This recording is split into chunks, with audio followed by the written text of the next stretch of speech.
Please welcome 7-time NBA All-Star Kevin Durant and the CEO of YouTube, Susan Wojcicki.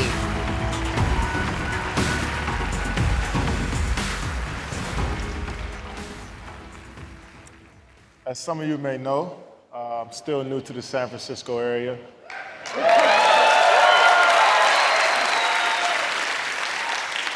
While I came to play, one of the benefits of being a Golden State Warrior here in the center of the technological world is a chance to be part of game-changing achievements and charitable work happening here in the Silicon Valley with all of you great players like Susan here.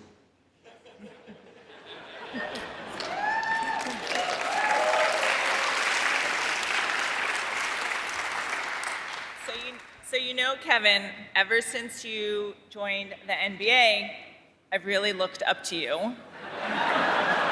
I can see that.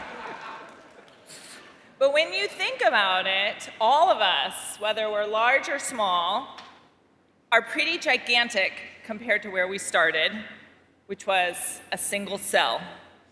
So our next laureate asked, how could one cell self-assemble into an organism? And having helped grow global organizations, I really share that curiosity.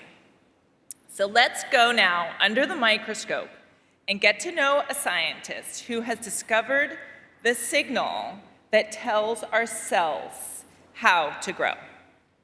Once a fertilized egg starts to divide, it is quickly going to form the embryonic stem cells. And it is from those that every other cell in our body is going to be derived from. We end up with development of a single cell into a very complex organism. The Wnt pathway is a mechanism by which we get the expression of certain genes as the consequence of the trigger given by the Wnt to the cell. And it is a combination of the Wnt and the pre-pattern that is present in the cell that will drive the cell into making more cells or starting to differentiate into specialized cells. The Wnt pathway sends signals to cells to divide in the correct manner.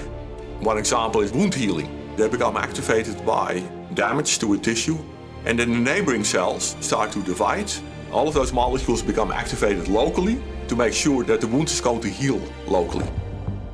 When it comes to the medical implications of the Wnt pathway, there are two sides of the coin. One of them is cancer, overactivation of the Wnt system, overproliferation of cells, and therefore cancer. The other side is that lower than normal Wnt signaling in the tissue, that can lead to what we call a degenerative disease, bone abnormalities, developmental abnormalities in the central nervous system.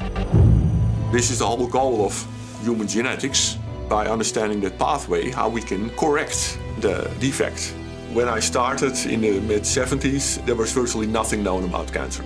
And I'm very grateful that I was part of that, but in the context of an enormous worldwide effort in understanding cancer cells.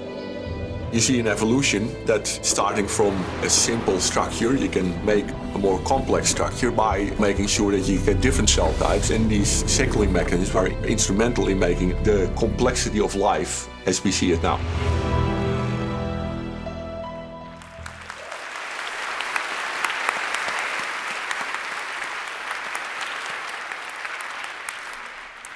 I really hope that amazing video is on YouTube. So for pioneering research on the Wnt pathway, a crucial intercellular signaling system in development, cancer, and stem cell biology, the Breakthrough Prize is awarded to Roeland Nusse. When he's not making scientific breakthroughs, Roeland Nusse can be seen every morning riding his bike to work at Stanford.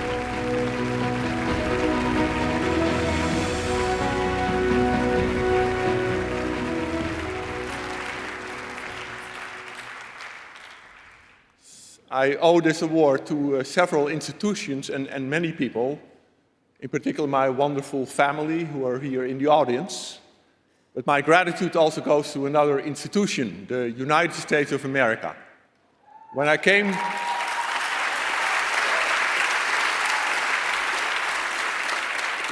to this country many years ago, I found a place that was welcoming to people from all over the world and open to ideas. And it is because of that openness that tremendous things have happened here in the Bay Area and elsewhere in the country. And it is from that perspective, that vantage point, that many more breakthroughs are going to come. Thank you very much.